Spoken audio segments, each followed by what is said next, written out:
میرے مرنے کے بعد میری قبر پر لگا دیے جائیں۔ علامہ شیخ محمد زاہد کوسی، اس میں سے ایک یہ تھا کہ یا واقفاً بشفیع اللہب معتبرا، جو لوگ میری قبر پر زیارت کرنے آئے ہیں وہ جان لیں کہ کل لوگ آپ کی زیارت کرنے آئے ہیں۔ اللہ تبارک و تعالیٰ کا ضابطہ آنے میں کوئی عجیب باتیں ہے، لیکن دنیا سے جانے میں کوئی ضابطہ نہیں۔ بچہ جا رہا ہے، بوڑھا موجود ہے، جوان جا رہا ہے، بوڑھا موجود ہے۔ آنے میں تو ضابطہ ہے لیکن جانے میں کوئی ضابطہ نہیں۔ حضرت عائشہ صدیقہ رضی اللہ تعالیٰ عنہ فرماتی ہیں کہ میرے بھائی عبد الرحمن کی موت ہوئی، وہ ہم سے بات کر رہے تھے، بات کرتے کرتے اخبار سے چکے اور اللہ کو پیارے ہو گئے۔ تجوید و تفسیر ہو گئی اور میں یہ سمجھتی تھی کہ میرے بھائی مرے نہیں، لوگوں نے زندہ دفن کر دیا۔ حضرت عائشہ صدیقہ رضی اللہ تعالیٰ عنہ فرماتی ہیں کہ میرے ذہن میں بات تھی کہ میرے بھائی مرے نہیں، سستا پتا ہو گیا ہوگا، میرے بھائی کو لوگوں نے دفن کر دیا۔ بہت دن تک سوچتی رہی۔ ایک دن ایسا ہوا کہ مسجد نبوی میں ایک آدمی آیا، ایک گٹھری لیے ہوئے تھا اور ایک ڈنڈا تھا، وہ ڈنڈا رکھا اور گٹھری رکھی اور سو گیا۔ چند ہی منٹ کے بعد ظہر کی اذان ہوئی تو لوگ اٹھا رہے ہیں تو اللہ کو پیارا ہو گیا۔ موت ہی ایسی چیز ہے جو یقین ہوتے ہوئے بھی کب آئے گی یقین نہیں۔ قرآن نے کہا ہے کہ 5 چیز ایسی ہے جس کو خدا کے سوا کوئی نہیں جانتا۔ موت کب ہوگی، بارش کب ہوگی، اور اسی طریقے سے 5 چیزوں کا تذکرہ 17ویں پارے میں اللہ نے فرمایا ہے۔ تو مجھے یہ بات بتلانی ہے کہ اللہ رب العزت نے جب بیر دی اروان میں حضرت آدم علیہ السلام کے پشت پہ ہاتھ پھیرا اور ذریات نکلی، ذریات کیسے نکلی وہ محدثین نے بہت تفصیل سے بیان کیا ہے، میں اگر بولنا چاہوں تو 1 آدھ گھنٹہ لگ جائے گا، چھوڑ رہا ہوں۔ ذریات نکلی، اللہ تبارک و تعالیٰ نے ان ذریات کو اعلیٰ علیین میں رکھ دیا اور وہاں سے کوئی ذریات آتی ہیں ماں کے پیٹ میں، پھر پروان چڑھتی ہیں، پھر بچہ پیدا ہوتا ہے، اس کے بعد دنیا میں رہتا ہے، اس کے بعد اللہ کو پیارا ہو جاتا ہے۔ اسی طریقے سے تھوڑا قریب کر۔ تو جب حضرت آدم علیہ السلام کے پشت پہ ہاتھ پھیرا اور ذریات نکلی اور اللہ نے پوچھا الست بربکم، کیا میں تمہارا پروردگار نہیں ہوں؟ تو سب نے کہا قالوا بلا، کیوں نہیں؟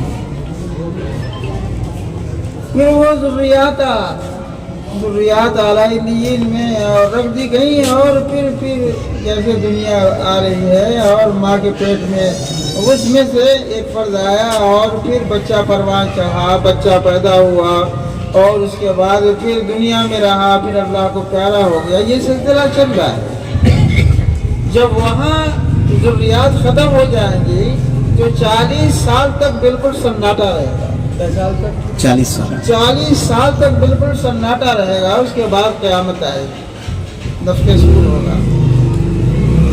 تو میں یہ بتلا رہا تھا کہ اللہ تبارک و تعالیٰ جو موت دیتے ہیں وہ بھی عبرت ہے۔ موسیٰ علیہ السلام نے فرمایا تھا نا کہ اللہ 3 چیز ہوتی اور 3 چیز نہ ہوتی، اس میں سے ایک یہ زندگی ہوتی موت نہ ہوتی۔ تو اللہ نے فرمایا کہ مارا کئی یاد، جب مجھ کو کون یاد کرتا ہے؟ اللہ تبارک و تعالیٰ نے یہ سب اسباب پیدا فرمائے ہیں اللہ کی عبودیت کے استحضار کے لیے، اللہ کی الوہیت کے استحضار کے لیے۔ جدہ میں مشاعرہ ہو رہا تھا پاکستان کے اشتراک سے. کہاں پہ؟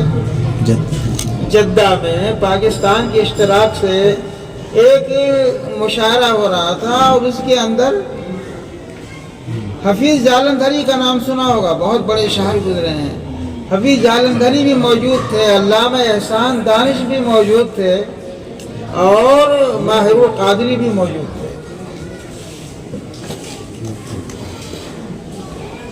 علامہ احسان دانش نے شعر پڑھا، قبر کے چوکھٹے خالی ہیں انہیں مت بھولو. قبر کے چوکھٹے خالی ہیں انہیں مت بھولو، جانے کب کون سی تصویر لگا دی جائے. قبر کے چوکھٹے خالی ہیں انہیں مت بھولو، جانے کب کون سی تصویر لگا دی جائے.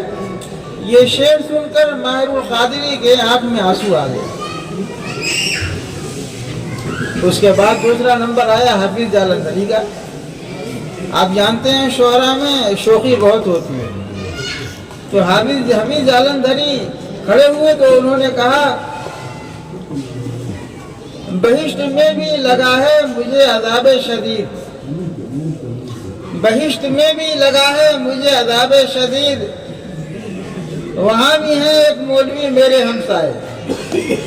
تو ماہر القادری کھڑے ہوئے اور انہوں نے مائک سیدھا کر کے یہ کہا کہ شاید آپ غلط جگہ پہنچ گئے، مولوی تو اپنی جگہ پہنچ گیا جنت میں، لیکن آپ غلط جگہ پہنچ گئے. حفیظ جالندھری نے پھر وہی شعر پڑھا، وہی شعر ماہر القادری کی طرف اشارہ کر کے پڑھا. ماہر القادری کا فوراً انتقال ہو گیا، ہارٹ اٹیک ہوا، وہی اسٹیشن پر انتقال ہو گیا. ماہر القادری بہت بڑے 300 سے زیادہ شعراء اور علماء پر نقد کیا ہے اور بہت بڑے لوگوں میں ہے. ان کا وہ اکثر ایک شعر پڑھا کرتے تھے، وہ کعبہ جسے دیکھنا ہے عبادت، وہ کعبہ جسے دیکھنا ہے عبادت، مسلسل ہے پیش نظر اللہ اللہ. یہ بہت پڑھا کرتے تھے. چنانچہ ان کو دفن کیا گیا حضرت خدیجہ رضی اللہ تعالی عنہ کے بغل میں جنت المالا میں، اور کعبہ بالکل سامنے ہے. ماہر القادری جہاں دفن ہے مشرق کی طرف، اور مغرب میں کعبہ ہے بالکل سامنے ہے. وہ شعر اللہ تعالیٰ ان کی زبان سے جی کا نوارا آتا، اللہ تعالیٰ وہ کعبہ دیکھ رہے ہیں، وہ کعبہ جسے دیکھنا ہے عبادت، مسلسل ہے پیش نظر اللہ اللہ. تو میں یہ بتلا رہا تھا یہ موت یقینی اور قطعی ہے. قرآن نے اس کو یقین سے تعبیر کیا ہے. وَاعْبُدْ رَبَّكَ حَتَّى يَأْتِيَكَ الْيَقِينُ. قرآن کہتا ہے اِنَّا لِلَّهِ وَإِنَّا إِلَيْهِ رَاجِعُونَ. آپ دیکھتے ہیں جب کسی کی موت کی خبر دی جاتی ہے تو کہتے ہیں اِنَّا لِلَّهِ وَإِنَّا إِلَيْهِ رَاجِعُونَ. اِنَّا لِلَّهِ ہم اللہ ہی کی امانت ہے، اللہ ہی کی طرف جائیں گے. ساری دنیا کو اسی عاقبت کی طرف جانا ہے، آخرت کی طرف جانا ہے، اسی سب کو. اسی لیے سفیان ثوری نے فرمایا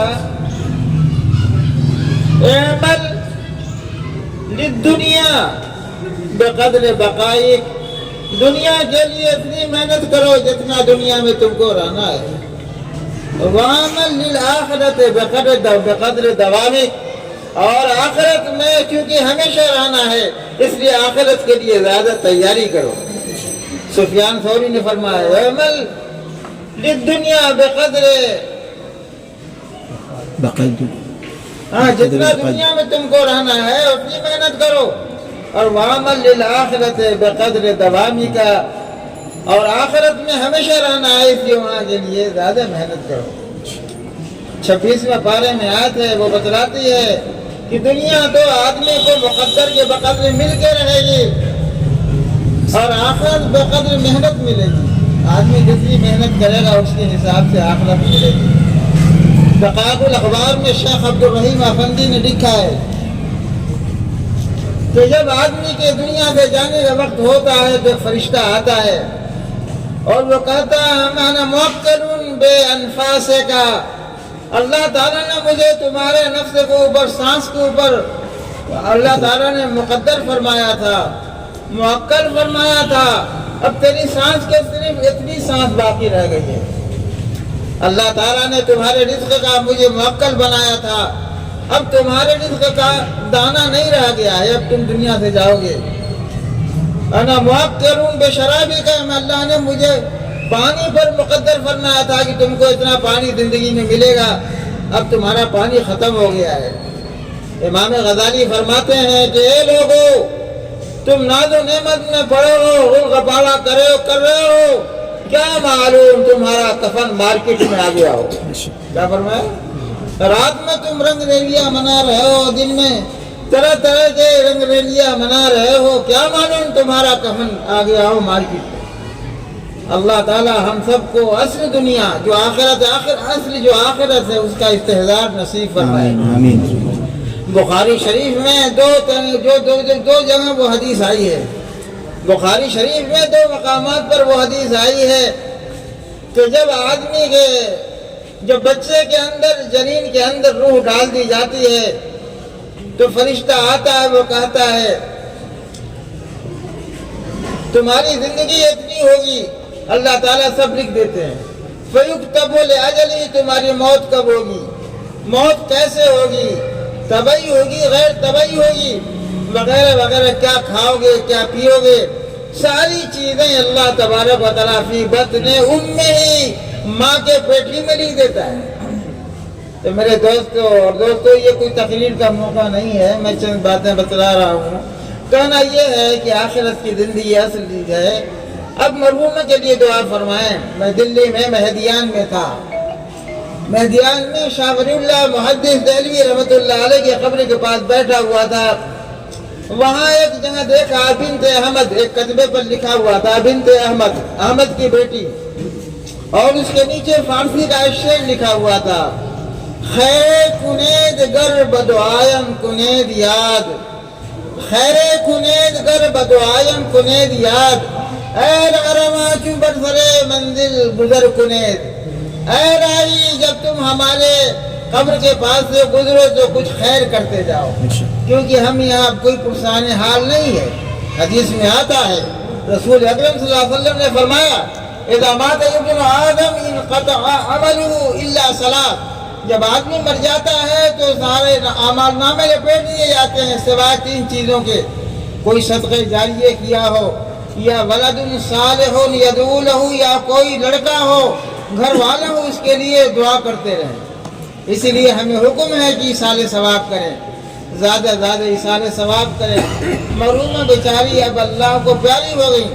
اللہ تبارک و تعالیٰ سے دعا ہے کہ اللہ بھی کریم ہے، رسول پاک صلی اللہ علیہ وسلم بھی کریم ہے، آج مرحومہ جو کریم کے درمیان ہے، اللہ تعالیٰ ان کے ساتھ کرامت کا معاملہ فرمائے، اللہ تبارک و تعالیٰ ان کے سیئات کو حسنات سے مبدل فرمائے، اللہ تبارک و تعالیٰ رسول اکرم صلی اللہ علیہ وسلم جو نبی الجن سے والانس ہیں، سید الجن والجان ہے والانسان ہیں، جو اشرف اللہ کے بعد سب سے بڑا درجہ ہے، رسول اکرم صلی اللہ علیہ وسلم کا، رسول اکرم صلی اللہ علیہ وسلم کے دست مبارک سے جام کوثر نصیب فرمائے۔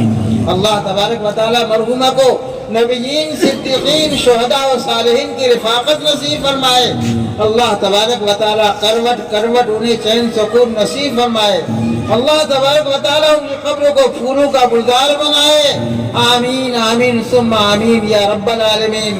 آسماں ان کی لحد پر شبنم افشانی کرے، آمین۔ آسماں ان کی لحد پر شبنم افشانی کرے، سب زین اور رستہ اس گھر کی نگہبانی کرے، آمین۔ وآخر دعوانا ان الحمدللہ رب العالمین۔